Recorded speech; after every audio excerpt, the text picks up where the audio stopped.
कभी घर के खाली बरामदे में, कभी दीवारों पे लगी तस्वीरों में। सदियां बीत गई तेरे इंतजार में, तू खो गई है न जाने किस अंधकार में।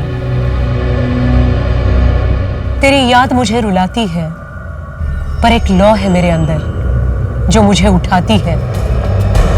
मैं चलती हूँ, भागती हूँ, आज भी तुझे ढूंढती हूँ। एक बच्चा जब गायब होता है तो उसका परिवार उसे ढूंढने के लिए हर मुमकिन कोशिश करता है, और दूसरी तरफ वो बच्चा न जाने कितने अत्याचारों से गुजरता है। एनसीआरबी की 2019 के रिपोर्ट के मुताबिक लगभग 1,19,617 बच्चे लापता हुए थे। मतलब 327 बच्चे हर दिन। 10 साल के अंतराल में इनमें से काफी बच्चे खोज लिए गए, पर तकरीबन 48,000 बच्चे अभी भी गायब हैं। हमने आज तक गुमशुदा बच्चों की कई कहानियां देखी, लेकिन आज का केस ऐसा है जिसमें एक बच्ची गुमशुदा हुई, लेकिन पुलिस प्रशासन को यह समझ में नहीं आ रहा था कि कोई उस बच्ची को ढूंढना भी चाहता है या नहीं। नमस्कार, मैं सोनाली कुलकर्णी क्राइम पेट्रोल सतर्क के इस नए अध्याय में आपका स्वागत करती हूँ।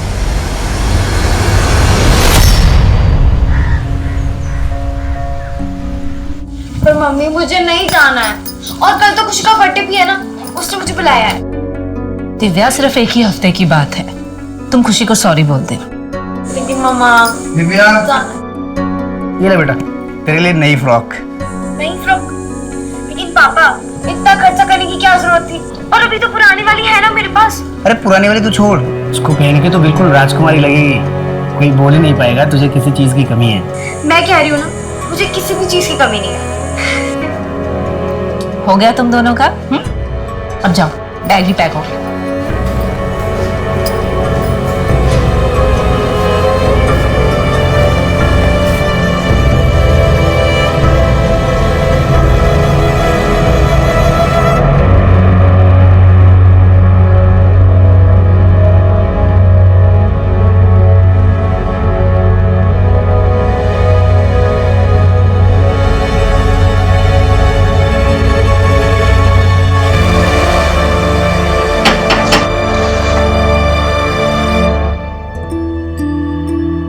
आओ बेटा।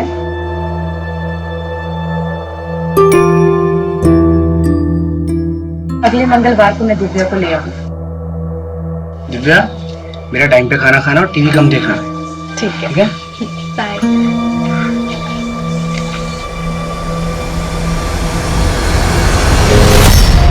अम्मी, मैं एक दिन और रुक जाऊं प्लीज। बेटा, तुम्हारी मम्मी हम दोनों की पिटाई करेंगी। बोला था उन्होंने कि मंगलवार को दिव्या को वापस लाना है। मंगलवार मतलब मंगलवार। अच्छा बेटा, मेरी तबीयत ठीक होती तो मैं तुम्हें खुद छोड़ने जाती। कोई नहीं, मैं अकेली चली जाऊंगी। चलो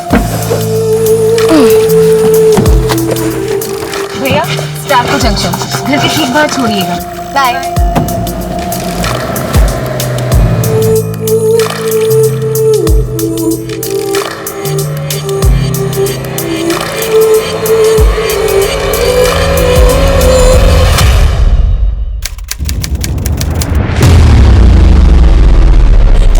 फरजाना, वो मेरी दिव्या को अकेला छोड़ ही नहीं सकती। उसने मेरी दिव्या को कहीं छिपा के रखा है। शांत हो जाइए, पहले मुझे सब कुछ ठीक से बताइए क्या हुआ। साहब, मैं बोलता हूँ आपको, हमारी बेटी है दिव्या, वो फरजाना के घर पे गई थी और आज वापस लौटने वाली थी, पर अभी तक पहुंची नहीं है साहब। क्या उम्र होगी उसकी? मेरी बेटी सिर्फ 13 साल की। ये फरजाना क्या लगती है आपकी? आप इतने सवाल क्यों पूछ रहे हैं? उस फरजाना को उठाइए और जेल में डाल दीजिए, तब बताएगी कि उसने मेरी बेटी दिव्या को कहाँ छिपा के रखा है। देखिए मैडम, हम ऐसे ही किसी को उठाकर जेल में नहीं डाल सकते, हमें अपने तरीके से काम करने दीजिए। आपकी बेटी दिव्या फरजाना के घर क्यों गई थी? सर, मेरी तबीयत ठीक नहीं थी, इसलिए मैं दिव्या को छोड़ने नहीं गई थी। ये प्रणय और सुनीता झूठ बोल रहे हैं, उन्होंने ही मेरी दिव्या को गायब किया। लेकिन क्यों? ये सवाल मुझे और मेरी टीम को हर वक्त परेशान कर रहा था। इस केस को सुलझाना उतना आसान नहीं था जितना दिख रहा था। इस केस ने हमारे सोचने समझने के तरीके को ही बदल दिया। इस केस की शुरुआत से ही हमारे जहन में एक सवाल था कि आखिर उस दिन हुआ क्या था। कौन सच की चादर ओढ़ के हमसे झूठ बोल रहा था। यह हमारे सबसे मुश्किल केसेस में से एक था। सच को साबित करना तो दूर की बात थी, सच को समझने के लिए भी हमारे पास एक भी सबूत नहीं था।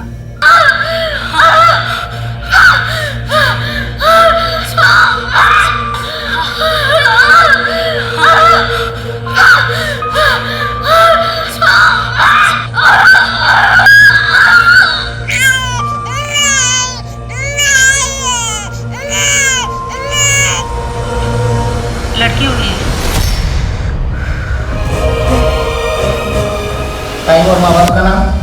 12:28। माँ का नाम फरजाना और बाप का पता नहीं है, क्लोज्ड अडॉप्शन होगा। अरे पर माँ ने कुछ तो नाम दिया होगा। अरे शक्ल तक तो देखी नहीं। तू ऐसा कर, दिव्या लिख दे और ये पायल उसके पास रख दे, उसकी माँ का है। ये पायल तो बहुत बड़ा है। हाँ तो बड़ी होगी तो पहनेगी ना, तुझे क्या करने का है? तू उसके पेपर्स के साथ रख दे बस।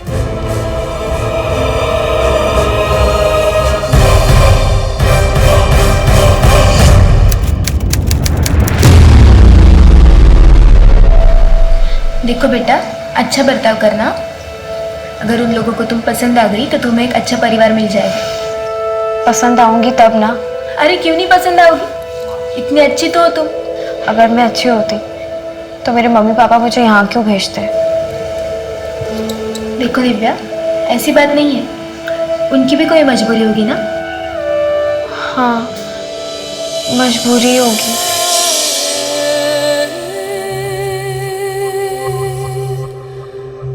अच्छे से रहना और बीच बीच में मिलने भी आना।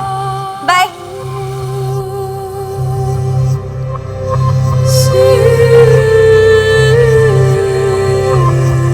भैया कुछ खाने को दो ना। नहीं, पैसे नहीं चाहिए, भूख लगी है, खाने के लिए कुछ दो ना। आगे जाओ। दीदी कुछ दो ना खाने के लिए। पैसा नहीं लेगी, खाना खाएगी तू?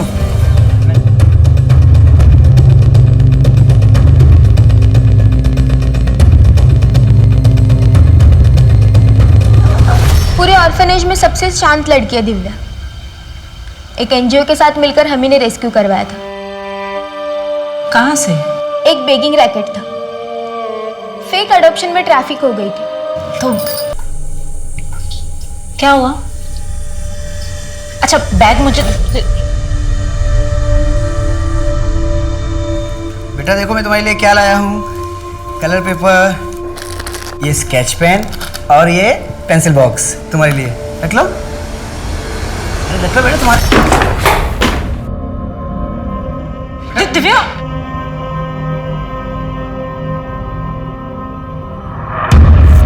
पण प्रणय अडॉप्ट करण्याची काय गरज आहे?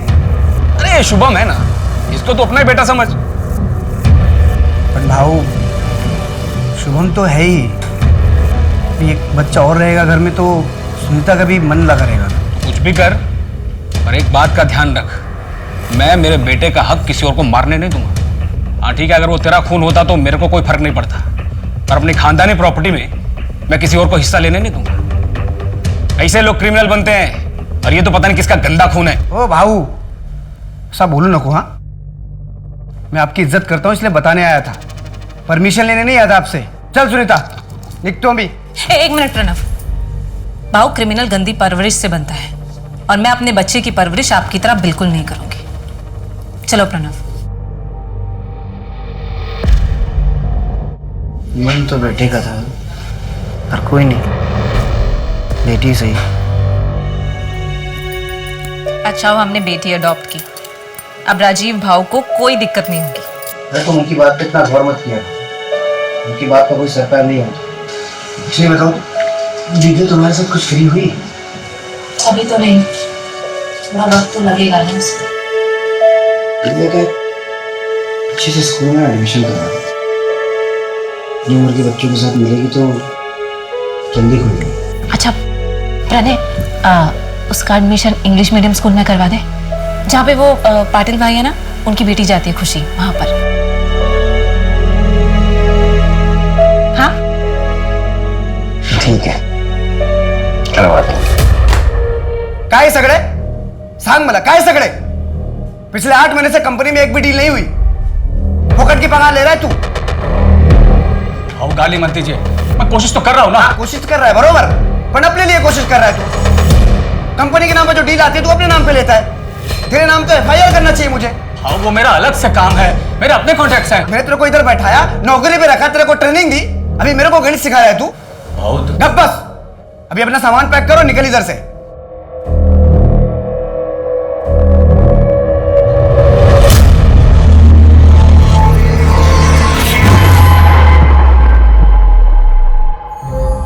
दिव्या, बेटा आ जाओ, खाना लग गया है। हाँ 10 मिनट के लास्ट समय कंप्लीट कर लेती हूँ। दिव्या, ये लो, ये तुम्हारे लिए नया बैग है और इसमें बैग, थैंक यू। आपको पता है स्कूल में क्या हुआ? रश्मि ने ना मेरा बेटा इसको अंदर ले जाके रखो, आराम से बैठ के बात करते हैं, है ना? ठीक है। अच्छा।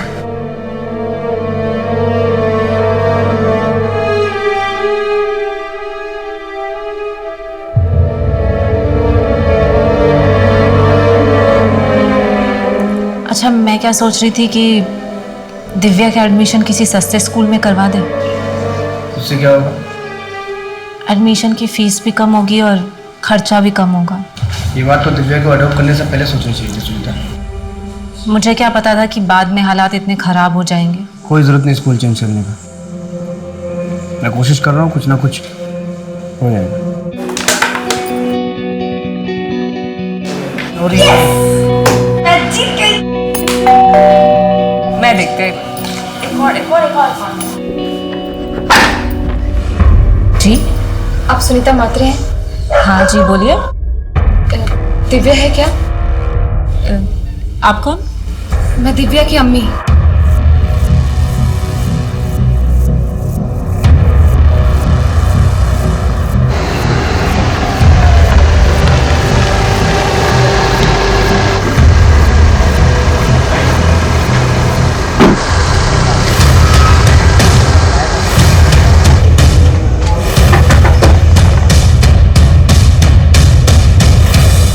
हाँ साहब, मेरे को सिर्फ इतना याद है, इस लड़की को जिधर छोड़ा था उधर कोई तो था जिसने दरवाज़ा खोला था। आदमी था या औरत? सर आदमी था या औरत ये तो पता नहीं, लेकिन मैडम ने जहाँ बोला मैंने छोड़ दिया था। अगर कैब वाले ने दिव्या को प्रणय और सुनीता के घर के बाहर ड्रॉप किया था तो फिर दिव्या घर क्यों नहीं पहुंची? कहीं ऐसा तो नहीं है कि दोनों झूठ बोल रहे हैं? सर कोई तो झूठ बोल रहा है। ये दिव्या आउट ऑफ वेडलॉक बच्ची है। 13 साल पहले फरजाना ने उसे अडॉप्शन के लिए दिया था। फिर ये अब क्यों आई है? फरजाना, मेरी बात को समझो तुम। मैं अभी तुमसे शादी नहीं कर सकता हूँ, अम्मी नहीं मानेगी। सफी, तुम एक बार अपनी अम्मी से मिलाओ तो मुझे, मैं उन्हें मना लूंगी। मैं उनकी इतनी सेवा करूंगी कि वो भूल जाएंगी कि मैं किस जाति की हूँ। फरजाना, अम्मी को समझाना इतना आसान नहीं है। देखो मुझे थोड़ा वक्त दो, मैं अभी अपने पैरों पे खड़ा भी नहीं हुआ हूँ। मैं अम्मी से बात क्या करूंगा, कैसे समझाऊंगा उन्हें? ठीक है, लेकिन जो भी करना है जल्दी करो, मेरे पास ज्यादा वक्त नहीं। मैं अभी चलती हूँ, अब्बू घर पे इंतजार कर रही हूँ। अच्छा सुनो तुम, इतनी मुश्किल से तो आई हो तुम फरजाना, 10 मिनट रुक जाओ।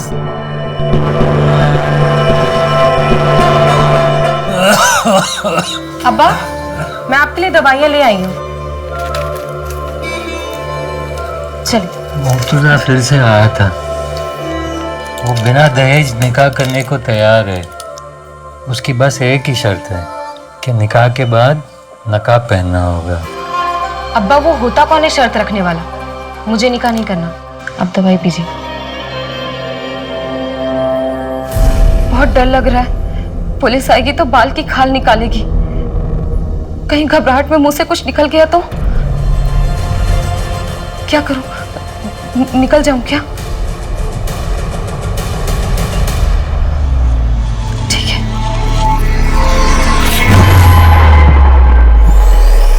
दिव्या कहाँ थी? उस दिन उसके साथ क्या हुआ था? ये केस पुलिस के लिए बहुत मुश्किल साबित हुआ, न सिर्फ इसलिए कि उनके पास कोई ठोस सबूत नहीं था, बल्कि इसलिए भी कि इस कथा के मुख्य पात्र ही ईमानदार नहीं थे।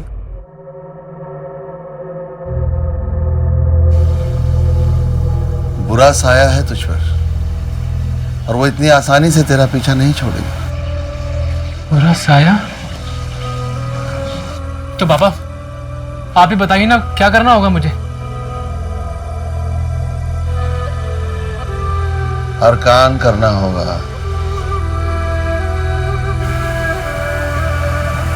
35 दिनों तक इसका सेवन कर, तेरी सारी बलाएं फना हो जाएंगी।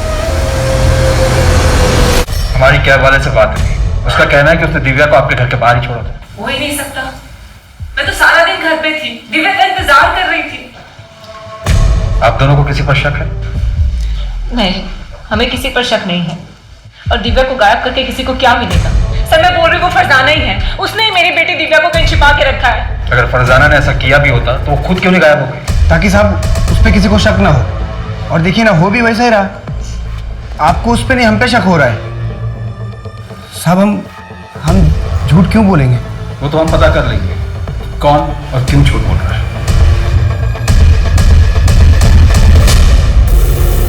देख प्रणय, अगर दिव्या से तू मेरी शादी कराता है तो मैं तुझे 8 लाख रुपए दूंगा और तुझे वो वापस भी देने की जरूरत नहीं। भाऊ क्या बात कर रहे हो? मेरी दिव्या सिर्फ 13 साल की है। तो क्या हुआ, आज नहीं तो कल शादी तो करवाओगे। 8 लाख छोटी रकम नहीं होती। आइंदा दिखाई पड़ा ना तो जान से मार दूंगा। इस कमीने ने सोच भी कैसे देखी मैंने? अपनी बच्ची बेचूंगा इसे।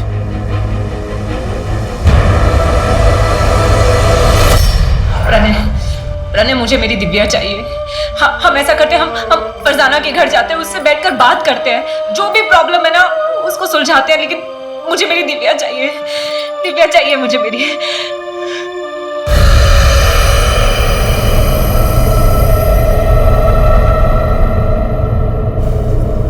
खाना लगा दिया है। हट, हाथ नहीं लगाना। नहीं खाना है तेरी नाजायज कमाई। पता नहीं क्या करके पैसे लाती है। कुछ भी करती हूँ, कम से कम अपना और तुम्हारा पेट तो पालती हूँ। और ये तुम्हारी दारू, ये तो वही पैसे से आती है। सुनीता, पड़ोसी बोले फरजाना कल रात में निकल के बैग लेके। क्या? तो अब क्या करेंगे? पर कैसे? उस पर नजर क्यों नहीं रखी गई थी? सॉरी सर, वो हमसे। नीलेश, ये बहुत बड़ा ब्लंडर है। फरजाना हमारी सस्पेक्ट थी और वो हमारे नाक के नीचे से गायब हो गई। ये हमारी लापरवाही का नतीजा है। सर मैंने फरजाना के लिए लुकआउट नोटिस जारी कर दिया है। वो जल्दी हमारी गिरफ्त में। और एक बात है सर, ये प्रणय का बड़ा भाई राजीव, वो इस एडॉप्शन से खुश नहीं था। तो क्या राजीव दिव्या को गायब करवा सकता है? हो सकता है सर, या ये भी हो सकता है कि दिव्या के साथ अब तक बहुत कुछ कर दिया गया। जी मुझे अडॉप्शन से प्रॉब्लम था, लेकिन जब लड़की अडॉप्ट हुई तो फिर मुझे क्या प्रॉब्लम? सुनीता और प्रणय का जो कुछ भी है वो रखे वो। अब उनके पास पहले कुछ नहीं है तो वो जाने। मतलब? प्रणय का बिजनेस काफी डाउन हुआ है और मुझे पूरा यकीन है सर, अब प्रणय भी पछता रहा होगा उस दिव्या को अडॉप्ट करके। और सर रही मेरी बात, मुझे उस दिव्या से क्या प्रॉब्लम होगा? मेरे बेटे को हमारी जायदाद में से उसका हक मिल जाएगा और मुझे क्या चाहिए? 19 नवंबर को तुम कहाँ थे? मैं मेरे घर पे ही था, मेरा बेटा भी था। अब चाहे तो हमारे पड़ोसियों से पूछ सकते हैं, किसी ने तो देखा ही होगा। क्या तुम्हें लगता है कि प्रणय कुछ कर सकता है? सर प्रणय मेरा छोटा भाई है, मुझे नहीं लगता कि वो दिव्या के साथ ऐसा कुछ भी करेगा। लेकिन हाँ, वो जो उसकी माँ है ना, वो जरूर कुछ कर सकती है। तुम्हें इस बात से कोई प्रॉब्लम नहीं थी कि दिव्या की माँ दूसरे धर्म की थी? नहीं सर, मुझे क्या लेना देना, अब ये तो सुनीता और प्रणय ही जाने।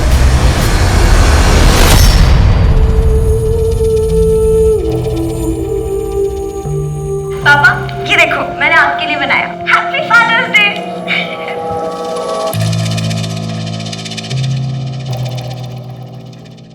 कैलाश भाऊ, पैसों की जरूरत थी, थोड़ा कैश मिल सकता है क्या?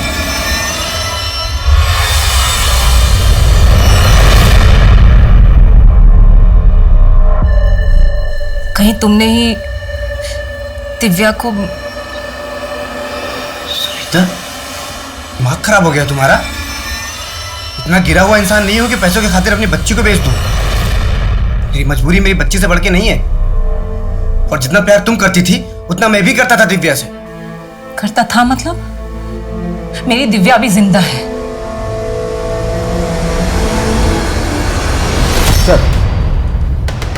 सर प्रणय और सुनीता को दिव्या के लिए रिश्ता है। कैलाश वागले नाम का एक आदमी है, यहाँ गोवा में 3 रिजॉर्ट है उसके, और 8 लाख रुपए में बात भी तय हुई। पहले तो प्रणय ने उसे धक्का मारकर निकाल दिया, लेकिन अपने खबरी जग्गू ने पता किया ये प्रणय दोबारा कैलाश से मिला था, शायद डील कर ली। तो क्या ये चाइल्ड मैरिज का केस है? कहीं ऐसा तो नहीं कि प्रणय ने मौके का फायदा उठाया ताकि सबको ये लगे कि ये सब कुछ फरजाना ने किया है? और ये भी हो सकता है कि प्रणय और फरजाना दोनों मिले हो। ये फरजाना इंदौर से है ना? जी सर, उसका एड्रेस भी हमारे पास, मेरी लोकल पुलिस से बात भी हुई है। नहीं नीलेश, तुम खुद इंदौर जाओ और इस फरजाना की कुंडली निकालो। 1 महीना बीत गया है और हमारे पास दिव्या की कोई खबर नहीं।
मैं ऐसे रहूंगी? 5 महीने हो चुके हैं और तुम अब तक अपने घर वालों को मना नहीं पाए। फरजाना, मैं कोशिश कर रहा हूं ना। झूठ बोल रहे हो तुम सभी। सच सच बताओ, तुम मुझसे निकाह करोगे भी या नहीं? करूंगा फरजाना, पर सही वक्त आने पर। और वो सही वक्त कब आएगा? मैं 5 महीने की प्रेग्नेंट हूं। तुम्हारे घर वालों को मेरे बारे में भनक भी है और अब तो मैं अबॉर्शन भी नहीं करवा सकती।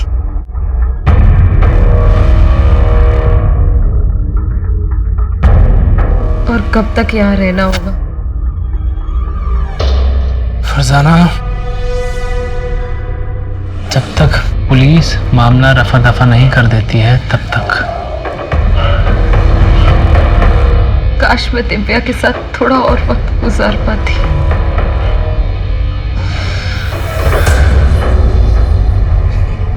सर, फरजाना ने यहाँ गोवा के मृणाल नर्सिंग होम में दिव्या को जन्म दिया और उसी दिन अडॉप्शन के लिए भी दे दिया। जब फरजाना को बच्ची चाहिए ही नहीं थी तो फिर वो वापस आई क्यों? सर, ये तो फरजाना से ही पता चला। अगर वो हमें मिली तो एक बार वापस सबसे बात करते हैं, शायद हमसे कुछ छूट रहा हो।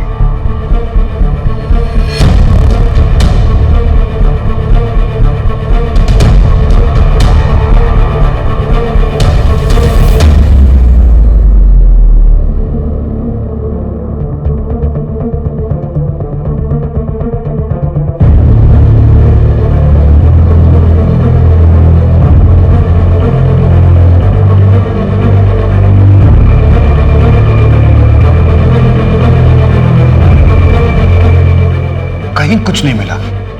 ऐसा कैसे कि कोई एविडेंस किसी के खिलाफ नहीं जो हमें उस बच्ची तक पहुंचा सके? सर, अब तक तो पता नहीं दिव्या को कहां से कहां ले जाया गया होगा।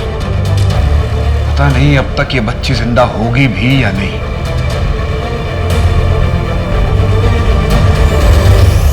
6 साल बीत गए लेकिन दिव्या का कहीं पता नहीं चला।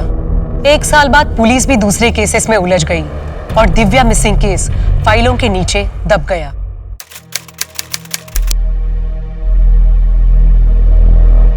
तुम अभी तक तैयार नहीं हुए? ये भवानी, नाश्ता करो। तुम्हारा रोज का नाटक है, ट्यूशन के लिए भी लेट हो जाते हो। मुझे कोई बात नहीं, मैं ड्रॉप कर दूंगा। हाँ, तुम्हारे इसी लाड प्यार ने ना इसको बिगाड़ के रख दिया। दूध भी पियो।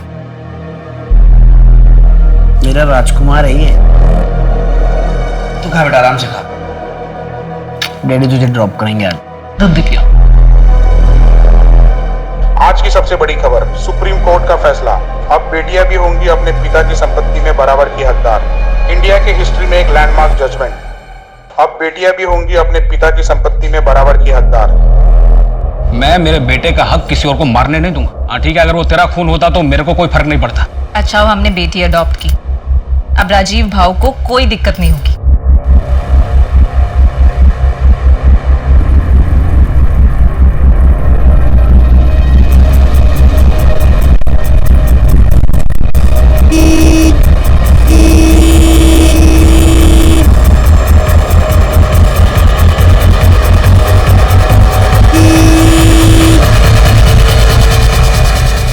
भाई क्या कर रहे हो? बीच पे खड़े हो, साइड में लो ना।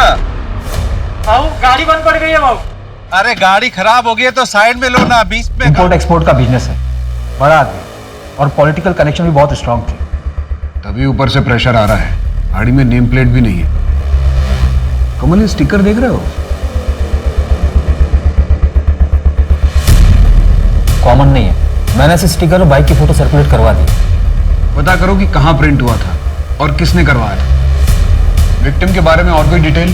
सर, सुरेश कांबले का ज़्यादातर बिजनेस कैश में होता था। बैंक में पैसा जमा करने जा रहा था। इतना बड़ा आदमी खुद कैश जमा करवाने जा रहा था? पैसों को लेकर वो किसी पर भरोसा नहीं करता था।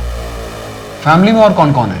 वाइफ पुष्पा कांबले और बेटा धीरज। वाइफ तो यही गोवा में और बेटा अमेरिका में पढ़ाई कर रहा है। बड़ा आदमी था तो दुश्मनी कई लोगों से रही होगी।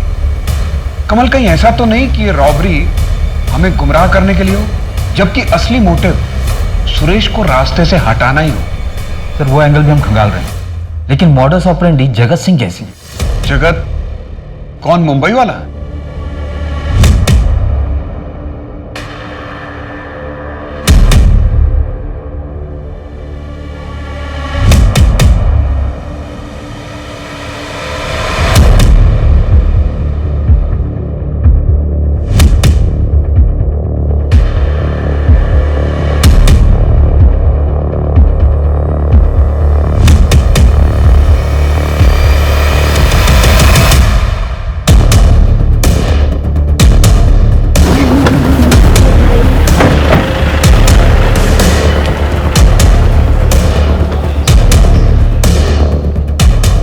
तो सही मिली।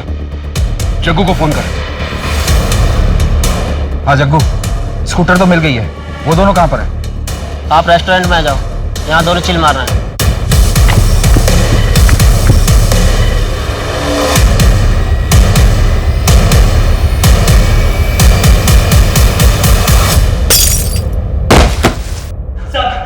खड़ा हो। अपना मुंह खोल और बता किसके कहने पे मारा सुरेश कामले को? बोल। नहीं जानता मैं किसी सुरेश कामले को। नहीं जानता? अच्छा, अब तुम दोनों को कोई नहीं जानेगा। कमल, इन दोनों की ऐसी हालत करो कि इन दोनों को कोई पहचान न सके। मैं बताता है साहब, मैं बोले मुझे मत मारो साहब, मैं बोलता है साहब। गोवा के बंदे नहीं दी थी सुपारी। कौन? कहाँ मिलेगा? वहीं पे जहाँ से हमें उठाया था सर।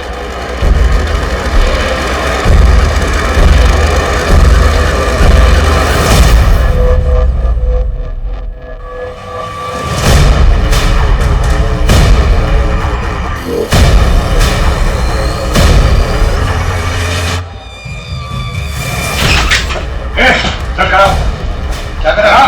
खड़ा हो। कहाँ ले जा रहे? बात सुनिए, पूरे घर को चेक करो। कहाँ ले जा रहे? क्या कर रहे हैं आपको?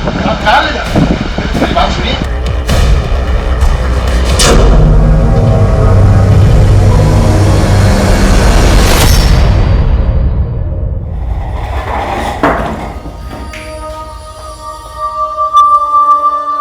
क्यों सुपारी दी थी सुरेश कामले की? वो तो तुम्हारा शागिर्द था। कर्म अच्छे कर, ऊपर वाले का यही फरमान है तेरे लिए। अगर अगले 2 सेकंड में अपना मुंह नहीं खोला ना, तो उसी ऊपर वाले के पास भेज दूंगा। तेरा ये गुस्सा ही तेरा सबसे बड़ा दुश्मन है, और यही एक दिन तुझे जानने मिलेगा।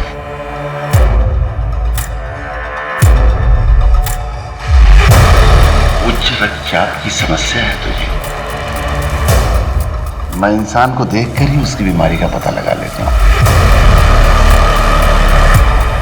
तुम्हारे जबड़े में दर्द है? मैं भी इंसान को देख के उसकी समस्या बता देता हूं। बता, इतना कैश कहां से आया तेरे पास? बहुत सारे शागिर्द हैं मेरे, खुशी से भेंट चढ़ाते रहते। सर ये चमत्कारी बाबा तो बहुत पहुंची हुई चीज है। रहता तो एक छोटी सी झोपड़ी में, पर यहाँ गोवा से लेकर इंदौर तक बड़ी बड़ी बिल्डिंगों में इन्वेस्टमेंट है इसका, और सब कैश में। एक काम करो, एक लिस्ट निकालो कि इस बाबा ने कहां कहां इन्वेस्ट किया है। सर मैंने ऑलरेडी निकाला, ये देखिए सर, ज्यादातर हॉस्पिटल्स और नर्सिंग होम में इन्वेस्टमेंट किया है। कहीं ऐसा तो नहीं कि इस बाबा और सुरेश कामले के बीच में पार्टनरशिप हो? क्योंकि इसके अलावा तो और कोई मोटिव नजर नहीं आ रहा। सर ऐसा तो अब तक कुछ सामने नहीं आया, और बाबा को जिस अड्डे से अरेस्ट किया गया था, वहाँ पे जो पैसे मिले थे वो सीरियल नंबर से, मतलब साफ है ये सारे पैसे किसी एक ही आदमी ने दिए। कहीं ऐसा तो नहीं कि बाबा को किसी और ने सुपारी दी और बाबा ने आगे सुपारी दे दी? इसे जानते हो? इसे जानते हो?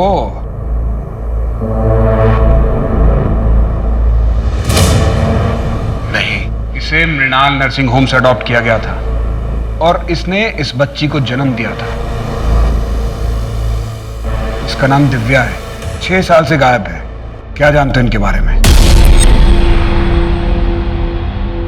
शांति शांति शांति। खड़ा कर इसको, अब भी ठोकूंगा, अभी ठोक देता हूं। मुंह खोलेगा कि ठोक दूं तुझे? 2/13 गणेश के पंजे।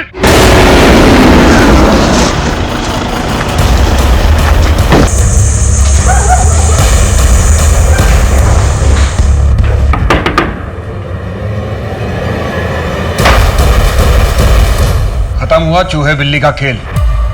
बहुत साल घुमाया तुमने।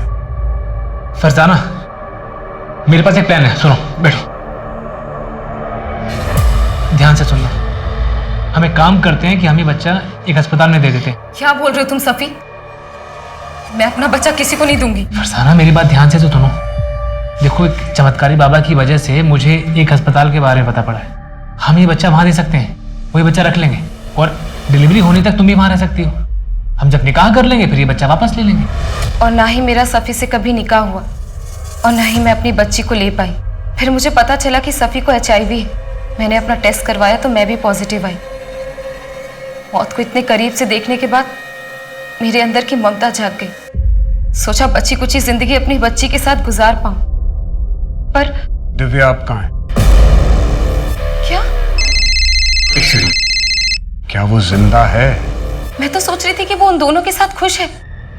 मुझे लगा था कि उन दोनों ने दिव्या का किडनैप करवाया ताकि वो मुझे फंसा सके, इसलिए मैं उनके रास्ते से खुद हट गई ताकि वो तीनों खुश रह सके।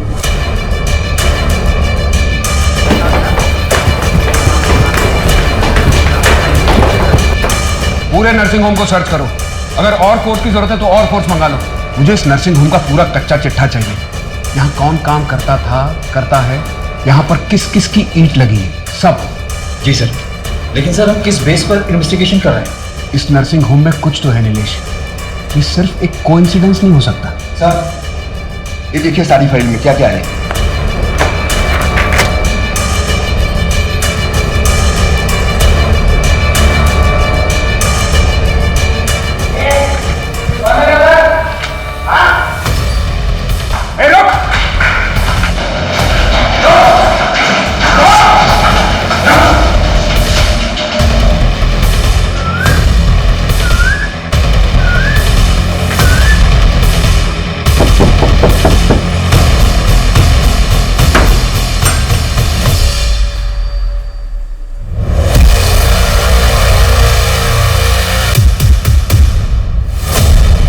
फरजाना, ये सब क्या है? पहले तू बता, बिल्ली की खाल में गीदड़, तेरा असली चेहरा क्या है? क्या बकवास कर रहे हैं आप? तुमने दिव्या को बचपन में अडॉप्शन के लिए नहीं, ट्रैफिक किया था। मृणाल नर्सिंग होम का वार्ड बॉय हमारी हिरासत में है। उसने अपना मुंह खोल दिया है। हमारे पास उन सारी लड़कियों की लिस्ट है जिसे तूने ट्रैफिक किया था। बोल, कहाँ है दिव्या? बोल। फरजाना, मुझे कैसे पता होगा? 6 साल पहले वो सुनीता के घर के बाहर से गायब हुई थी। ये दिव्या की अभी की रिपोर्ट है जो हमें मृणाल नर्सिंग होम से मिली है। ये अब बताएगा? महीने का 10,000। आप एक बार लड़की को देख तो लीजिए पहले। रोज देखते हैं। 10,000 रुपए के ऊपर 1 रुपया नहीं मिलेगा। ठीक है, लेकिन अगर बच्चा हुआ तो उसके पैसे मैं अलग लूंगा। ठीक है, मैं पैसे लेकर आती।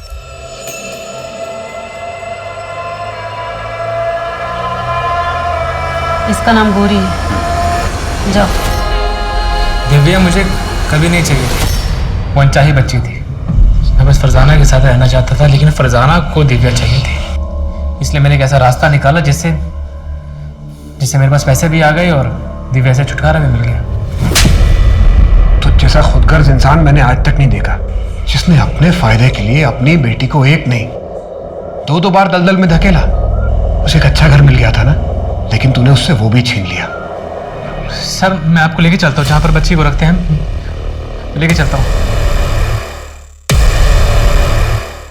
सर यहीं पर है। कहाँ पे? दिव्या, दिव्या,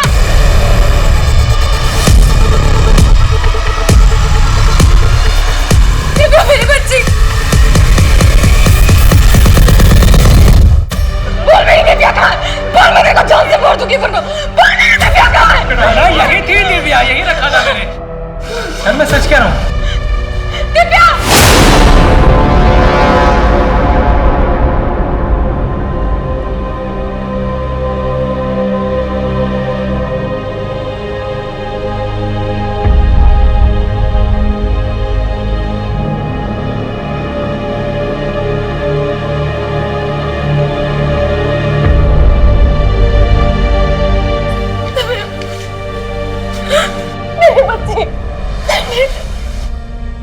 मुझे तुम लोगों से अब कोई लेना देना नहीं है। लेकिन बेटा, मैंने कुछ नहीं किया है। मैं कुछ भी नहीं जानती थी। पैदा होते ही मुझे फेंक दिया, और जब मेरी जिंदगी में एक उम्मीद की किरण आई तो तुम अंधेरा बनकर आ गए। अगर तुम मेरी जिंदगी में ना आती तो मेरे साथ ये सब कुछ नहीं होता। बेटा, मैं इसमें शामिल नहीं थी।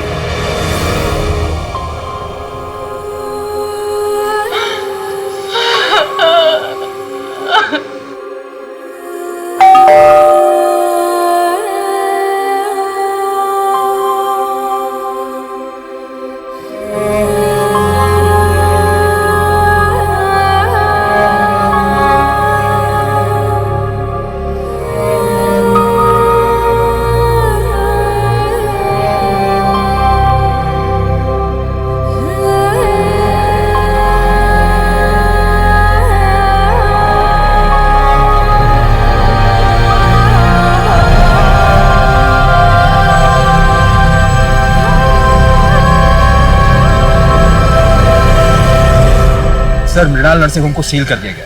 पिछले 25 साल से गोरख धंधा वहाँ चल रहा था। कुछ औरतें अपनी मर्जी से आती थी, फरजाना जैसे, उन्हें स्मूथ कॉलम में रखा जाता था, और कुछ खरीदी जाती थी दिव्या के जैसे, उन्हें डिफिकल्ट कॉलम में रखा जाता था। फिर उन्हें प्रेग्नेंट करके उनके बच्चों को बेच दिया जाता। बाबा ने अपना मुंह खोला कि सुरेश कामले की सुपारी किसने दी थी। आपने जब से उसका सत्य से परिचय करवाया और ऊपर जाने का मार्ग खोला, तब से वो तोते की तरह बोल रहा है।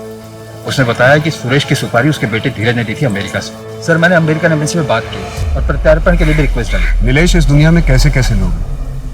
एक बेटी बिना माँ बाप के इस दुनिया में कितना कुछ झेलती है, और एक बेटा जिसे उसके बाप ने दुनिया के सारे सुख चैन दिए, वो अपने बाप की हत्या करवा देता है। सर आप दिव्या को कभी भूले ही नहीं थे ना? कभी नहीं। कुछ केसेस एक दरार छोड़ जाते हैं, ये भी उनमें से ही एक था। वैसे दिव्या की काउंसलिंग शुरू हो गई है। होपफुली उसे वैसी जिंदगी मिलेगी जैसी वो डिजर्व करती है। शफीक खुदगर्जी में इतना अंधा हो गया था कि उसने अपनी ही बेटी का सौदा 2 बार कर दिया, क्योंकि उसके लिए वो अनचाही थी। लेकिन इस सब में दिव्या की क्या गलती थी? इस केस को सुलझाने के बाद पुलिस ने 128 औरतों और बच्चों को उस ट्रैफिकिंग रैकेट से बचाया जो अलग अलग शहरों में चलाया जा रहा था। इस केस में 6 साल होने के बावजूद पुलिस दिव्या को नहीं भूली थी, और अंत में पुलिस ने दिव्या को इस दलदल से निकाल दिया जहां उसके अपनों ने उसे धकेला था। आज दिव्या सुनीता, प्रणय और अपने छोटे भाई के साथ रह रही है। हम आशा करते हैं कि दिव्या जल्द इस सदमे से उभरे और एक खुशहाल जिंदगी जिए। अब मैं सोनाली कुलकर्णी आपसे विदा लेती हूँ। फिर मिलेंगे एक ऐसे ही चौंका देने वाले केस के साथ क्राइम पेट्रोल सतर्क, जस्टिस रीलोडेड में। तब तक अपना और अपने परिवार का ख्याल रखिए। आप जानते हैं कि हम सब एक मुश्किल दौर से गुजर रहे हैं। कृपया मास्क पहने, समय समय पर हाथ धोते रहें और उचित दूरी बनाए रखें। देखते रहिए क्राइम पेट्रोल सतर्क। जय हिंद। नमस्कार, मैं सोनाली कुलकर्णी क्राइम पेट्रोल सतर्क के इस नए अध्याय में आपका स्वागत करती हूँ।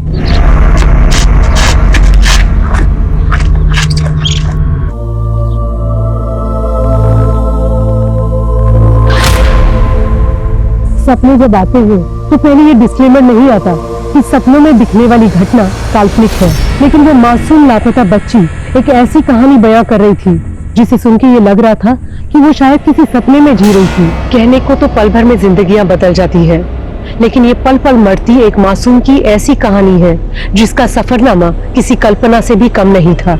लेकिन ये हकीकत सुनने के बाद आप सोच में पड़ जाएंगे कि क्या किसी की जिंदगी उसे ये भी रंग दिखा सकती है।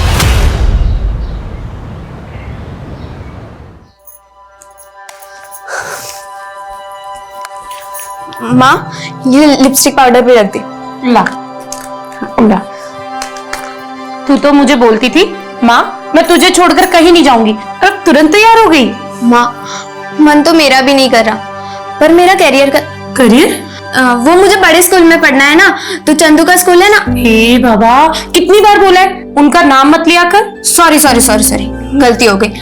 अब से ना मैं उन्हें चंदू जी बोला करूंगी। चंदू जी, ओ चंदू जी, ऐसा बोला। तू भी बिल्कुल नौटंकी है। चल ला दे।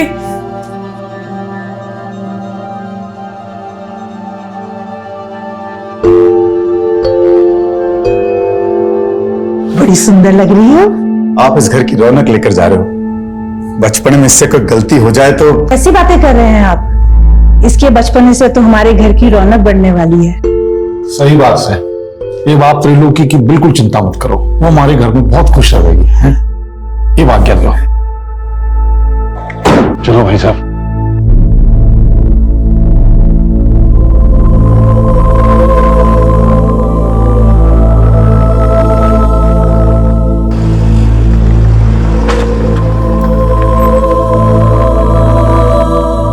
मैं तब 15 साल की थी, लेकिन अगले 10 साल मेरे आंखों के सामने थे। 18 साल में मिस इंडिया, 19 साल में मिस वर्ल्ड और 25 साल में 25 सुपरहिट फिल्मों की जुबली स्टार।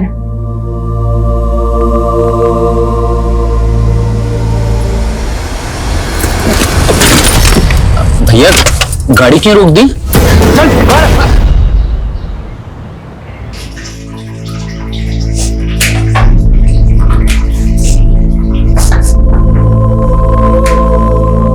त्रिलोकी, तू प्याज काट रही है। मम्मी, अब त्रिलोकी से घर का काम करवा रही है। अरे चंदू जी, ये प्याज काट के तो मैं रोने की प्रैक्टिस कर रही हूँ। रोने की प्रैक्टिस? क्योंकि मिस वर्ल्ड बनने के बाद मैं फिल्म एक्ट्रेस बनना चाहती हूँ। Film actress? हाँ, क्यों? चंदू जी ने आपको बताया नहीं? मम्मी, मैं वो बताने ही वाला था। त्रिलोकी को मिस इंडिया, मिस वर्ल्ड और फिल्म एक्ट्रेस बनना है।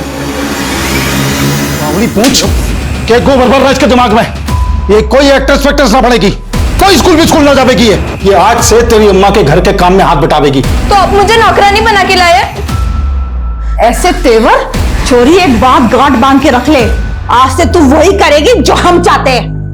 मैं यहाँ दुखियारी अबला बनकर नहीं रहना चाहती। मैं अपने गांव वापस जा रही हूँ। छोरी, तू कहीं ना जावेगी और आज के बाद जबान भी ना चलावेगी। जबान चलाई ना तो काट दूंगा। चल अंदर, लेके जा इससे।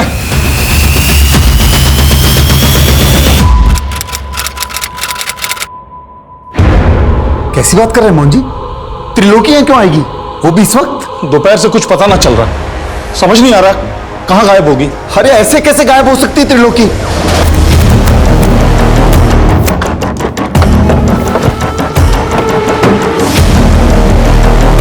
सर, एक औरत और आदमी को बुरी तरह से मारकर चेहरे बिगाड़ दिए गए और इनकी पहचान से जुड़ी हुई भी कोई चीज नहीं मिली है।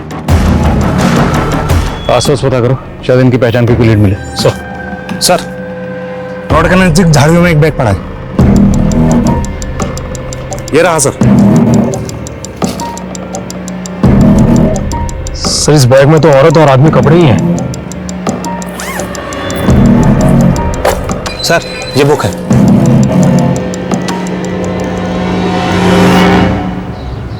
साहब, मेरी बेटी त्रिलोकी पिछले 3 महीने से रेवाड़ी में मेरे दोस्त मोहन जी के घर पे रह रही थी। कल शाम से उसका कुछ पता नहीं है सर। त्रिलोकी को आखिरी बार कहां देखा था आपने? हमारे घर के बाहर दोपहर में देखा था। त्रिलोकी, एक कप चाय बना दे मेरे लिए। उसके बाद तो फिर वो अंदर ही नहीं आई जी, पता नहीं बाहर से कहां चली गई। तो उस वक्त घर में त्रिलोकी और आपके अलावा और कौन था? वो जी मैं और वही थे। मेरी बीबी और बेटा तो बाहर गए थे बाजार। त्रिलोकी का कोई बॉयफ्रेंड वगैरह? नहीं साहब, ऐसी कोई बात नहीं है। आप त्रिलोकी को ढूंढे ना साहब, पता नहीं मेरी बेटी किस हाल में होगी।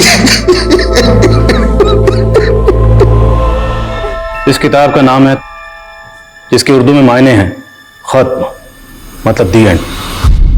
पर हमारे लिए कहानी खत्म नहीं, हमारे लिए कहानी अब शुरू हुई है। और इस किताब में मिली ये तस्वीर, और इस तस्वीर में दिख रही है बच्ची और औरत, इस कहानी के तो किरदार हो सकते हैं। पोस्टमार्टम डॉक्टर का कहना है कि हमें जिस डेड कपल की बॉडी मिली, उनकी उम्र 25 से 30 साल हो सकती है, और उस मरहूम औरत ने कोई डिलीवरी भी की थी। तो मुमकिन है कि उस औरत के पास जिस आदमी की बॉडी हमें मिली वो उसका शौहर हो, और ये बच्ची उस डेड कपल की बेटी। इस तस्वीर को हरियाणा के सारे थानों में सर्कुलेट करो, शायद इस कपल को लीड मिले। हमने अपनी त्रिलोकी की जिम्मेवारी आप लोगों को दी थी और आप लोग उसे संभाल भी ना पाए। अरे हम क्या करते, उस छोरी के पैर ही ना टिकते थे। यहाँ कहती थी मिस वर्ल्ड बनेगी, ये पता नहीं कितनी भाज गई। ये क्या बोल रहे हैं मोहन जी आप? अरे मैंने सपने में भी ना सोचा था कि आप मेरी छोरी पर ऐसा लांछन लगाओगे। संस्कार तो आप ही नहीं दिए थे उसको, और हम क्या झूठ बोल रहे हैं आपसे? बस करो मम्मी, मुझे मालूम है त्रिलोकी को किसने गायब किया। तो अब तक क्यों नहीं बताया आपने? किस पे गायब किया त्रिलोकी को? और राजकुमार, सुना घर में छोरी ले आया तू है? तुम्हें इससे कोई मतलब? अरे सुन तो, मतलब दोनों के बीच में सब कुछ ठीक तो चल रहा है ना रात में? मेरा मतलब है कि बिना कपड़ों के देखा है कि नहीं? कौन है वो लड़का? चल बोल, त्रिलोकी को कहाँ गायब किया? साहब, मैंने गायब नहीं किया है त्रिलोकी को, ये चंदू ने मुझे फंसा रहा है। उल्टा उसके घर वाले और ये चंदू मिलकर ना उस पर जुर्म ढा रहे थे त्रिलोकी पर। अगर तूने सच नहीं बोला ना तो जुल्म हम ढाएंगे तेरे ऊपर। साहब झूठ नहीं बोल रहा हूँ, ये चंदू के घर वालों ने चंदू का और त्रिलोकी का बाल विवाह करवाया था।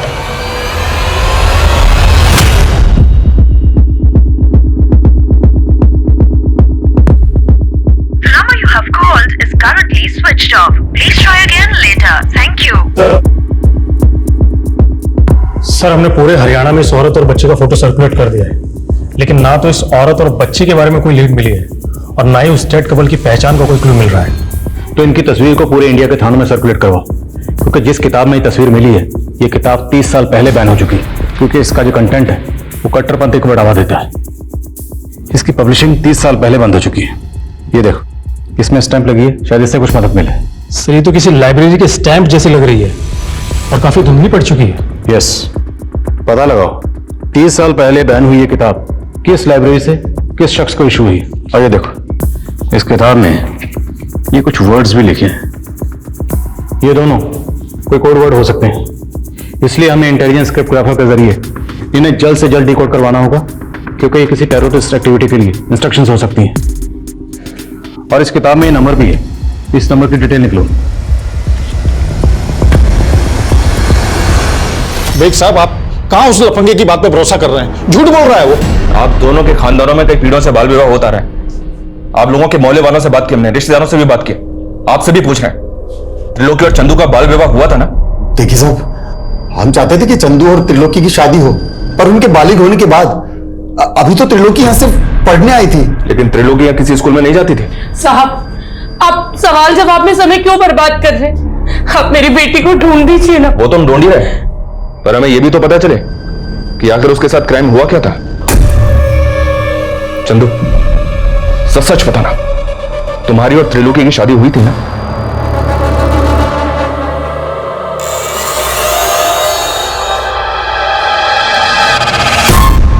नहीं सर, हमारी शादी नहीं हुई थी, हम तो बस दोस्त हैं।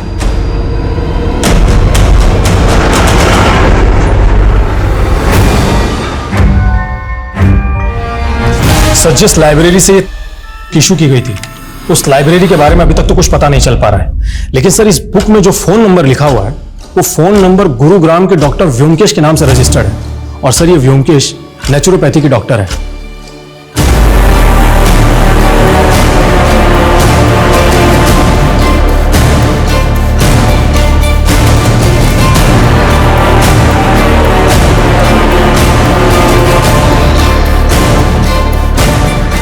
ফন্টোস, হ্যাঁ ফন্টোস, জি মালিক এদিকে আয়। हाँ मालिक, ये देखो पता लो। हाँ, और तुम्हारे हरियाणा में क्या बोलता है वो, सील बाटा। कूट कूट कर रस बनाओ, मालकिन को रसपान कराना है। जा। ठीक है मालिक।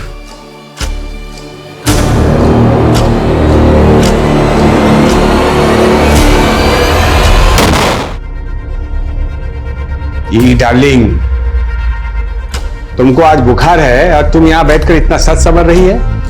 नहीं, मैं ठीक हूँ। ना ना, तुम्हारा सिर्फ ज्वर उतरा है, लेकिन जो वायरस है तुम्हारे लीवर के अंदर छिप के बैठा है। किंतु चिंता करो ना, ये मेरा गा प्लांट का जूस तुम्हारे लीवर में जाएगा और वायरस घा घा करके तुम्हारा बॉडी के घाम की माफिक निकल के आएगा। घाम समझती है? नहीं। जानिस ना, पसीना, स्वेट। लेकिन मैं अब ठीक हूँ। हाँ ठीक ना, जूस खा, जूस खाओ। नहीं खाओ। क्या है ये? मेरा गा प्लांट को सुनकर मेरा फर्स्ट वाइफ मर गया। पॉइजन है ना इसमें, इस प्लांट में। किंतु तुम चिंता करो ना, ये पॉइजन तुम्हारे लिए अमृत है। तुमको कुछ नहीं होगा, तुम नहीं मरोगी। साहब। हाँ, की होलो रे? बाहर पुलिस आई है। आसची।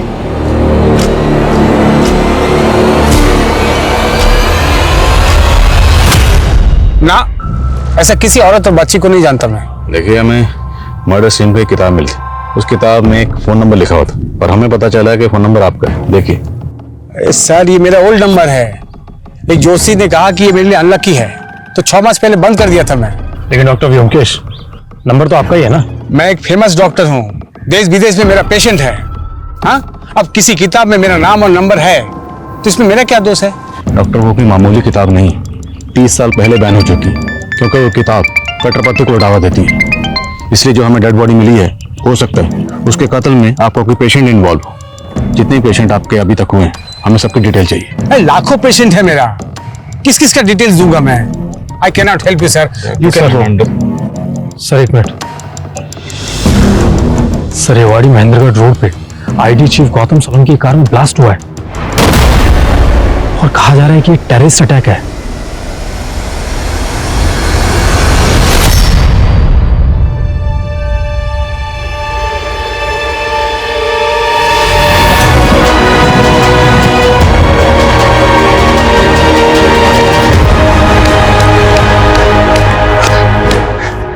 भागबाज ये छोरी।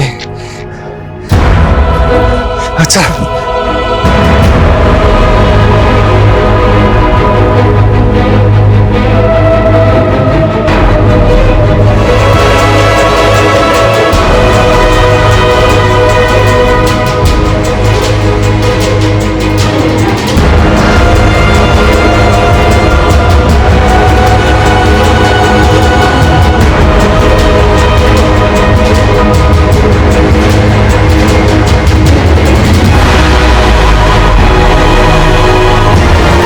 जिस क्रिप्टोग्राफर से मैंने इन कोड्स को डिकोड करने की मदद मांगी थी वो इन कोड्स को डिकोड तो नहीं कर पाए, लेकिन इनको इतना जरूर कहना है कि हो सकता है टीएस का मतलब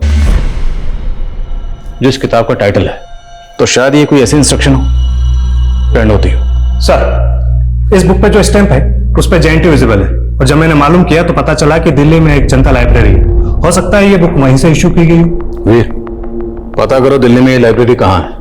अगर ये किताब वाकई उसी लाइब्रेरी से इशू हुई है तो पता करो ये किस शख्स को इशू हुई थी, क्योंकि वही शख्स अब इस केस का राज खोल सकता है। हो सकता है उस शख्स से हमें उस डेड कपल की कोई लीड मिल सके और इस बच्ची की भी।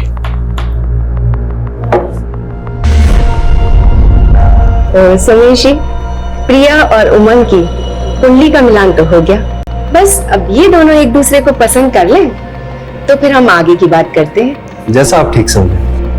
आप तलवा लई है ना? क्या हुआ? मैं पसंद नहीं आया आपको?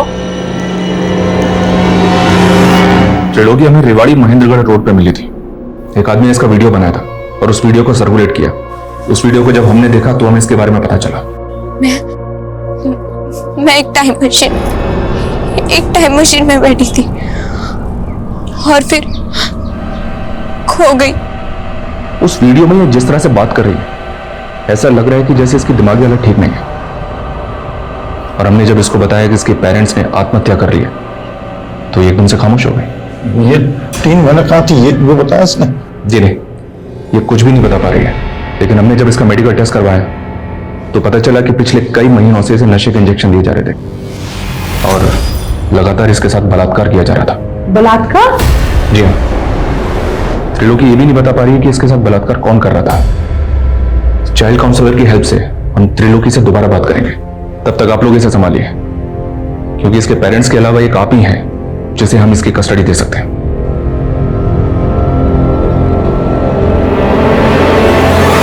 सर, हाँ सर, ये तमाम जो बैन हो चुकी है ये 2 महीने पहले जनता लाइब्रेरी से एक शाहिद शेख नाम के लड़के को इश्यू की गई थी। सर, ये है शाहिद शेख। सर, शाहिद शेख के लाइब्रेरी कार्ड पे जो एड्रेस लिखा हुआ है वो बिल्कुल गलत है। वो एड्रेस एग्जिस्ट ही नहीं करता।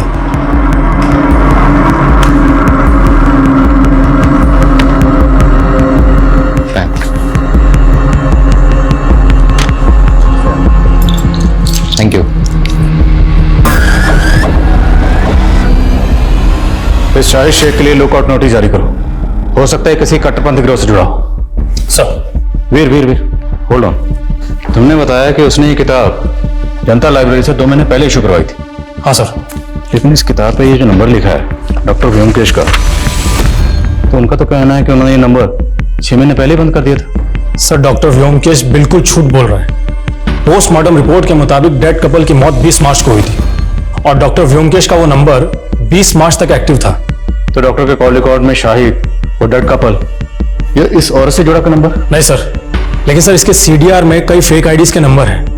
और सर, डॉक्टर व्योमकेश का कई औरतों के साथ में अफेयर भी है। सर, उसने करीब 3 शादियां की हैं और उसकी पिछली 2 बीवियां सस्पिशियस सर्कमस्टेंसेस से गायब हो गई थी। और सर, ये ज्योत्सना उसकी तीसरी बीवी है।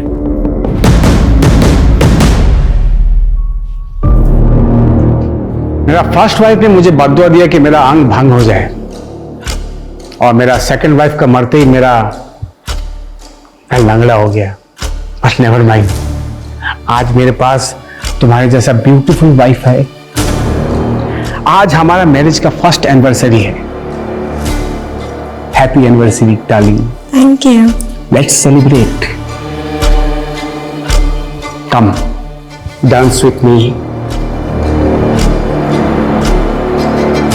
आप जब साथ होते हो तो बड़ा अच्छा सा लगता है, पर आप जब टूर पे चले जाते हो तो अकेलापन महसूस होता है। तो मैं सोच रही थी क्यों ना फैमिली प्लान। मेरा हर वाइफ को बच्चा चाहिए होता है। तुम भी बोल कर ये जता रही है कि मैं एकदम पुंसक हूं। नहीं नहीं, मेरा मतलब वो नहीं था। I mean, हम बच्चा अडॉप्ट भी तो कर सकते हैं ना। बच्चा अडॉप्ट करेंगे? हैं? बच्चा?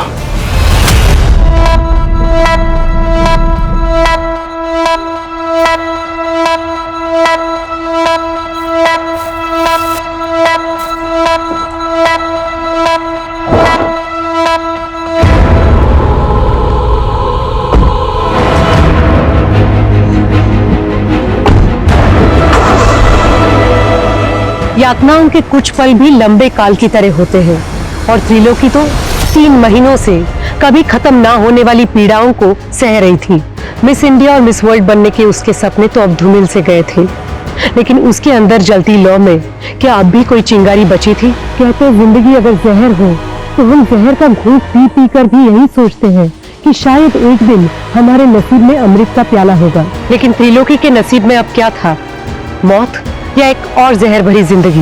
एक अलग कपल की हत्या के केस में पुलिस शाहिद को तलाश कर रही थी और साथ ही इस केस में अब डॉक्टर व्योमकेश को प्राइम सस्पेक्ट मान रही थी।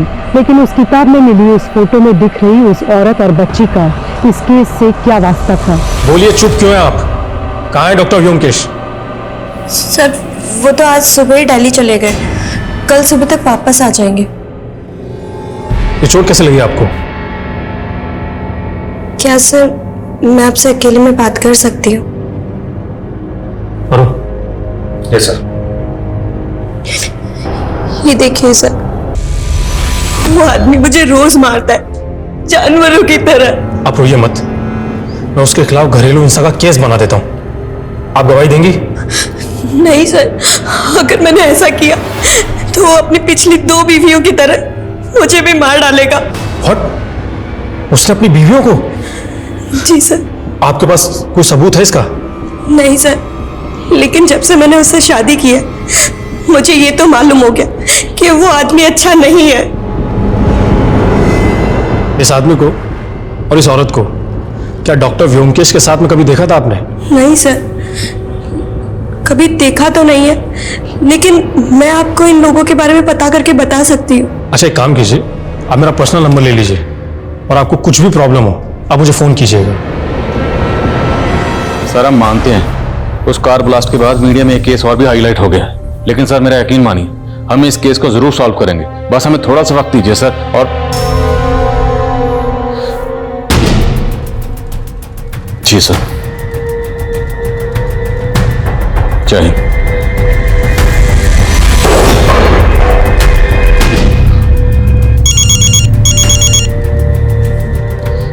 वीर सर, मैं अभी डॉक्टर व्योमकेश की पत्नी ज्योत्सना से मिला। सर वो कह रही थी कि वीर होल्ड ऑन, अब हम इस केस में इन्वॉल्व नहीं है। ये केस हमसे लेकर एटीटी को दे दिया गया, मेरे ट्रांसफर के ऑर्डर भी आ गए। लेकिन सर अब हम कुछ नहीं कर सकते। कल सुबह जल्दी आ जाना, हमने अपनी इन्वेस्टिगेशन रिपोर्ट उन्हें सौंपनी।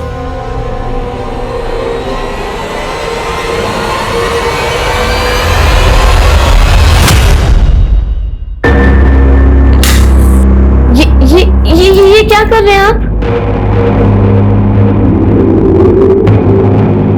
ये जबान थाप करने की थेरेपी है। अब मैंने वो शब्द थाप थाप बोलना सीख लिए हैं जिनकी आज सबसे ज्यादा जरूरत है। बोलूं? I love you.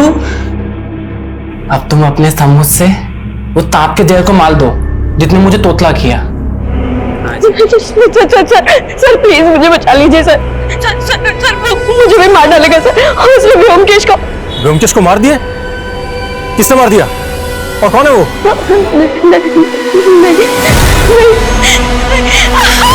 Hello hello, Jyotsna जी, ज्योत्सना जी मेरी आवाज आ रही है आपको?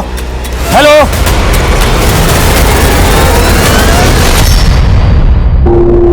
ये वीर का फोन अभी तक बंद है। मैंने साफ साफ कहा था कल सुबह जल्दी आ जाना, अभी तक नहीं है, फोन भी बंद है। Verma, yes sir. आप एक काम करो, ये फाइल तुरंत डीएजी साहब के ऑफिस में पहुंचा दो। मुझे फरीदाबाद पहुंचना, दोपहर से पहले वहां ज्वाइन करना होगा। सर हम लोग आपको बहुत मिस करेंगे। मैं भी आपको बहुत मिस करूंगा, पर क्या करें, ड्यूटी का दस्तूर है, आज यहाँ तो कल वहां। फाइल पहुंचा दीजिएगा और अपना ख्याल रखिएगा। जय हिंद सर। जय।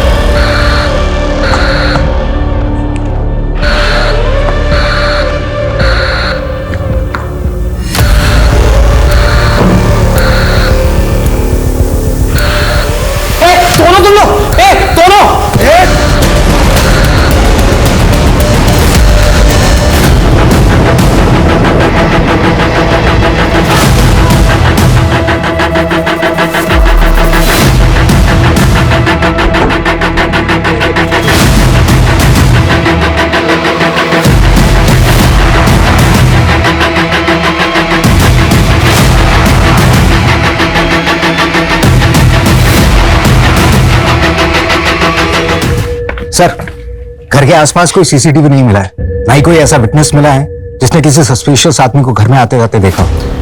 कितने टोटल फैमिली मेंबर्स थे, कौन कौन रहता था? सर, यहाँ तो ये तीनों ही रहते हैं, रोशनी, उसका बेटा उमंग और पत्नी प्रिया। और उसी ने बताया कि 2 महीने पहले ही प्रिया और उमंग की शादी हुई थी। पता नहीं मुझे ऐसा क्यों लग रहा है कि मैंने इस प्रिया को पहले कहीं देखा है।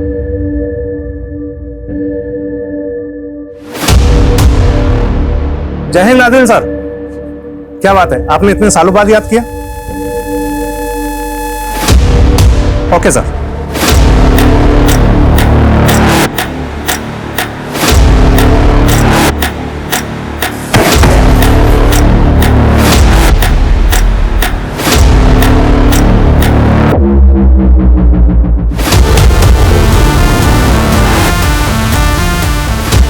सर, आप कह रहे हैं कि 6 साल पहले मानेसर में जिस लड़की को आपने मरा हुआ पाया वो प्रिया थी, और अब 6 साल बाद उसका फरीदाबाद में मर्डर हो गया।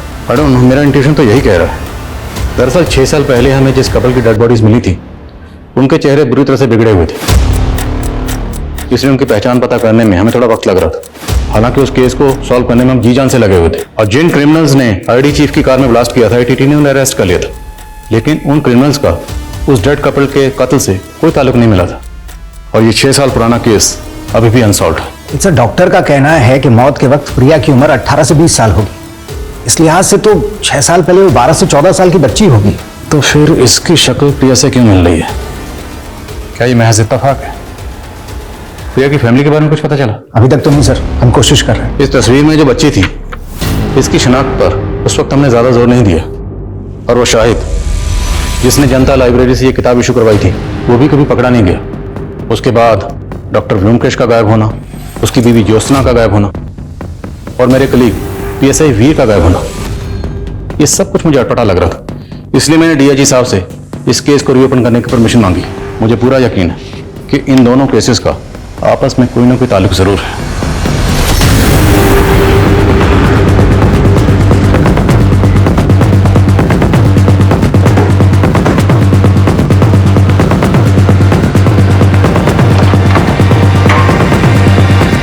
सर, आपके ट्रांसफर के बाद हमें पता चला था कि डॉक्टर व्योमकेश ने यह घर उस कपल की हत्या से पहले ही बेच दिया था, और आपके ट्रांसफर के दौरान वो अपनी बीवी ज्योत्सना के साथ यहाँ से गायब हो गया। घर किसको बेचा? कमलेश नाम का आदमी है सर, लेकिन घर खरीदने के बाद वो ज्यादा दिनों तक यहाँ रहा नहीं, क्योंकि सुनने में आया है कि वो यहाँ से इसलिए चला गया कि उसे लगता था इस घर में किसी भूत का साया है।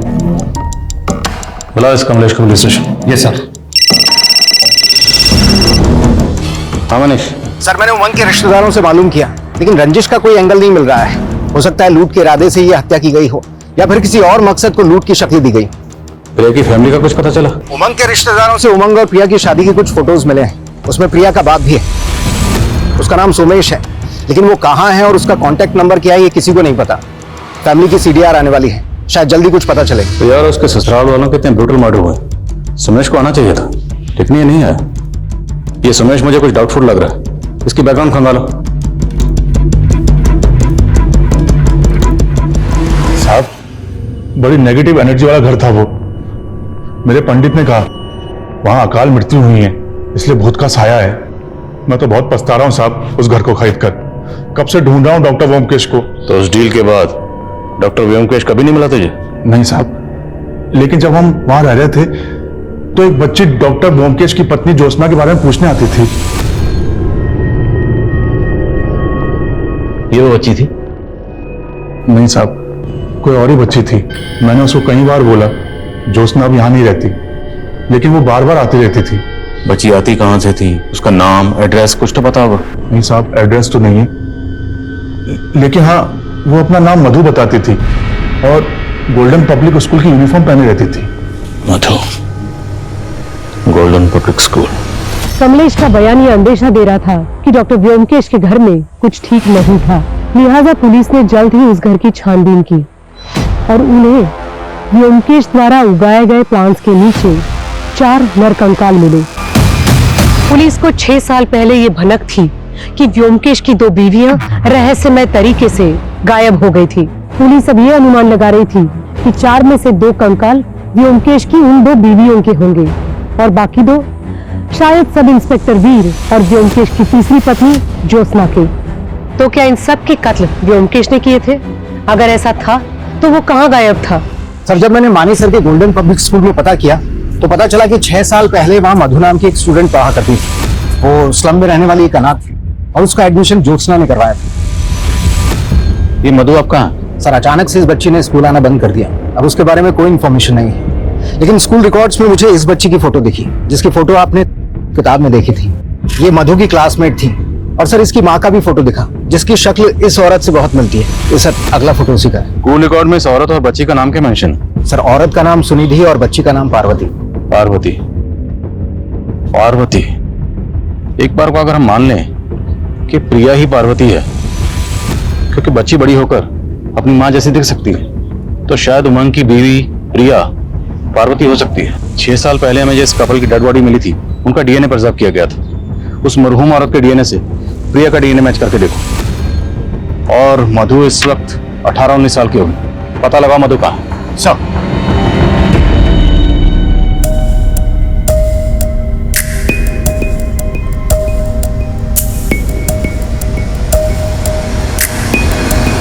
सर, जो शाहिद को हम पिछले 6 साल से बाहर ढूंढ रहे हैं वो तो अब अंदर है।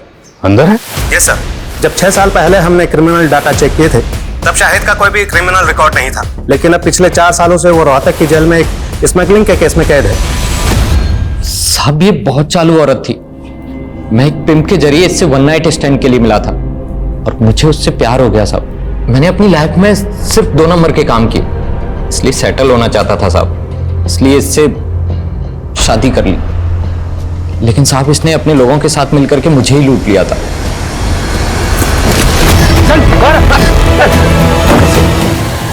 तो मतलब जो 2 लाशें हमें मिली उसमें से एक लाश इस औरत की थी जिसका नाम है सुनिधि। इसके साथ हमें एक आदमी की लाश भी मिली थी। वो आदमी कौन था? साहब, मुझे कुछ नहीं मालूम, मैं भाग गया था वहां से। अच्छा, तुमने जनता लाइब्रेरी से एक किताब इशू करवाई थी जो कि 30 साल पहले बैन हो चुकी है। किस कट्टरपंथी ग्रुप से जुड़ा था? नहीं साहब, मैं किसी कट्टरपंथी ग्रुप से नहीं जुड़ा हूं। मुझे तो सिर्फ वैसी किताबें पढ़ने का शौक था बस। उस किताब में एक नंबर लिखा हुआ था जो डॉक्टर व्योमकेश का। उसे कैसे जानता है? साहब, मैं उन्हें नहीं जानता, लेकिन ये नंबर तो सुनिधि का था। मैंने उस वक्त उस किताब में लिख दिया था। उस किताब में एक तस्वीर मिली थी। उस तस्वीर में सुनिधि के साथ ये बच्ची भी थी। ये बच्ची कौन है? ये तो उसकी बेटी थी साहब। वो बोलती थी कि उसका पहला पति मर गया था। अच्छा, पिंप कौन था जिसके जरिए तो सुनिधि से मिलता था? शायद शंकर था साहब। वो उसका नंबर भी था मेरे पास में पुराने वाले फोन में। क्या यही शंकर है? हाँ साहब, यही था।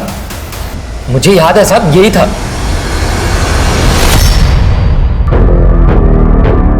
अरे हो गया सिगार धरा, चल जल्दी कर, तेरा दूल्हा तेरे मंडप में इंतजार कर रहा है। सर, 6 साल पहले जिस औरत का मर्डर हुआ था उसका डीएनए प्रिया के डीएनए से मैच कर गया। मेरा अंदाजा सही निकला। प्रिया ही पार्वती है, सुनिधि की बेटी। सुमेश इस केस की कड़ी है। सुनिधि ने शायद को झांसा दिया, शायद इसमें सुमेश इन्वॉल्व, और प्रिया की उमंग से शादी करवाई गई ताकि उसके घर में लूटपाट की जा सके। लेकिन सर, वो प्रिया का मर्डर क्यों करेगा? इसमें भी कोई ना कोई रास्ता जरूर होगा। हाल फिलहाल में जितनी भी ऐसी शादी हुई जिसमें लूटपाट हुई, फरेब हुआ, धोखाधड़ी हुई, सब शादियों के बारे में पता करो। सर, शाहिद के पुराने फोन में जो शंकर उर्फ सोमेश का नंबर मिला है वो अक्सर अवॉर्डी में एक्टिव रहता था। और उसके सीडीआर में भी रेवाड़ी का एक नंबर मिला है। और 16 साल पहले त्रिलोकी नाम की एक बच्ची के केस में भी वो प्राइम सस्पेक्ट था। इसका नंबर है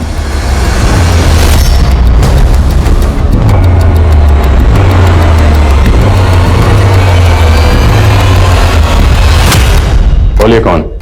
सुमेश है या शंकर? ना ये सोमेश है और ना ही शंकर, ये मेरा पुराना दोस्त है भीमा, इससे मिले काफी साल हो गए मुझे। अब कहाँ है मुझे नहीं मालूम। नौटंकी मत कर, तेरी पूरी हिस्ट्री निकाल चुके हैं। 16 साल पहले इसके साथ मिलकर तुमने एक बच्ची को अगवा किया था ना? मुझे नहीं मालूम साहब, लेकिन एक रोज पता लगा कि त्रिलोकी भाग कर वापस आ गई है। मुझे लगा कहीं वो मुंह ना खोल दे और हम लोग डर गए। और फिर उस रोज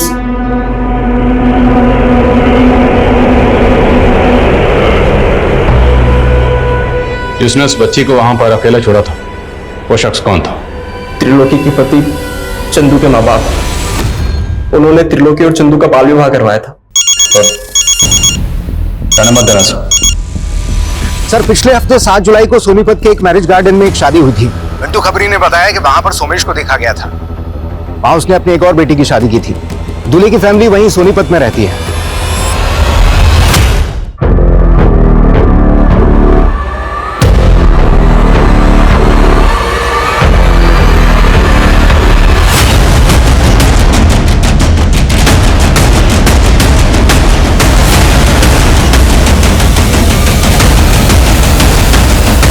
Jyotsna, wife of doctor Byomkesh. तो तुम हो इस खेल की असली खिलाड़ी। तुमने ना सिर्फ लोगों को लूटा, बल्कि बहुत सारे कत्ल भी किए और बहुत सारी मासूम बच्चियों को अगवा करके उन्हें सेक्स रैकेट में धकेला। 16 साल पहले तुमने एक त्रिलोकी नाम की बच्ची कहाँ है? मैं ही हूं त्रिलोकी। सोचा था त्रिलोकी जैसा नाम, वैसे तीनों लोक की रानी बनूंगी, पर मेरे नसीब में लिखा था ये पाताल लोक। माँ बाप पति सबसे दूर हो गई और बन गई इस पाताल लोक की महारानी। और ये आदमी मेरा सबसे बड़ा दुश्मन था। इसका दिया हुआ जहर पी पीकर मैंने सोचा अगर जहर ही पीना है तो फिर शान से पीऊंगी, और मेरे हुस्न का जादू चलता गया। पर मुझे और रईस बनना था, इसलिए मैंने सोचा कि रईसों को फंसाकर उनके पैसे और जायदाद सब लूटकर मालकिन बन जाऊंगी। और इन्हीं रईसों में से एक रईस था डॉक्टर व्योमकेश। हाँ, कमीना था तो पैसे वाला, पर उससे शादी करने के बाद मुझे पता चला कि उसने अपनी पिछली दोनों बीवियों को मारकर उसी घर में गाड़ा हुआ है। इसीलिए वो उस घर को बेचकर भागना चाहता था। जब उसने वो घर बेचा तो मैंने उन पैसों को लूटकर भागने का प्लान बनाया। सुनिधि भी तुम्हारी तरह लड़के फंसाती थी? हाँ, सुनिधि को ये धंधा मैंने ही सिखाया था।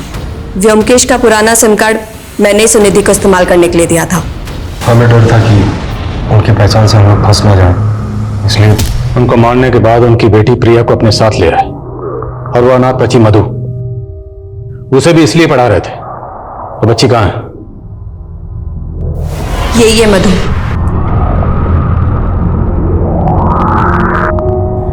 व्योमकेश को मारने के बाद मुझे भागना था। मुझे डर था कि कहीं मेरे भागने के बाद वो मुझे ना ढूंढने लगे। इसीलिए मैंने इंस्पेक्टर वीर को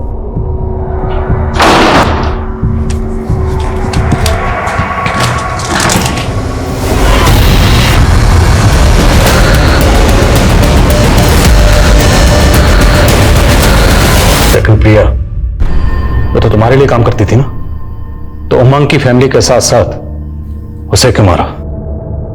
उसका हरिश्चंद्र जाग गया था सर।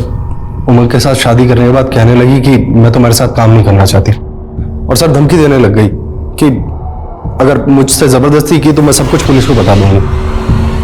हम सोचे तो शायद यही कहेंगे कि उस 32 वर्षीय अपराधी त्रिलोकी की हमारे समाज को कतई जरूरत नहीं, लेकिन वो 15 वर्षीय मासूम त्रिलोकी तो हमारे समाज का हिस्सा थी। हमने उसे क्या दिया? आज वो अगर अपराधी है तो इसमें उसी का दोष है। हमने उंगलीमाल डाकू की संत बनने जैसी कई घटनाएं सुनी होंगी, लेकिन हमें इस बात पे गौर करना होगा कि आज हमारे देश की युवा पीढ़ी कई गलत कारणों से अपराध में लिप्त हो रही है। अब हमें ऐसे माहौल, ऐसे सामाजिक ढांचे की जरूरत है जहां हम अपने बच्चों को ऐसे अपराधों की दलदल से बचा सके जिसमें हमने शायद एक मासूम बच्ची त्रिलोकी को खो दिया। अब मैं सोनाली कुलकर्णी आपसे विदा लेती हूँ। फिर होगी मुलाकात एक ऐसे ही चौंका देने वाले केस के साथ क्राइम पेट्रोल सतर्क जस्टिस रिलोडेड में। तब तक अपना और अपने परिवार का ख्याल रखें, मास्क पहने, सैनिटाइजर का इस्तेमाल करें और उचित दूरी बनाए रखें। देखते रहिए क्राइम पेट्रोल सतर्क। जय हिंद। इस तरह के और भी एपिसोड देखने के लिए हमारे चैनल को सब्सक्राइब करें और बेल आइकन दबाना ना भूलें।